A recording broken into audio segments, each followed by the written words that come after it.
আসসালামু আলাইকুম।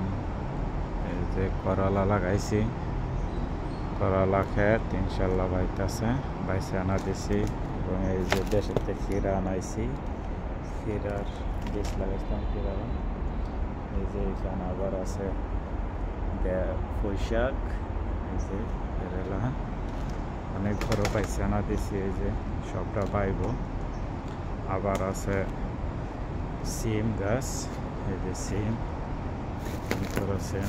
আবার আছে ডাটা, আবার আছে ভিন্ডি আছে, এই যে ভিন্ডি অনেক বড় বড় হয়েছে ভিন্ডি। এই যে মাশাল্লাহ, সবাই দোয়া করবেন। এই যে আবার টমেটো আছে, টমেটো লাগাইছি, এখন পানি দিতেছি ক্ষেতের মধ্যে। দোয়া করবেন সবাই।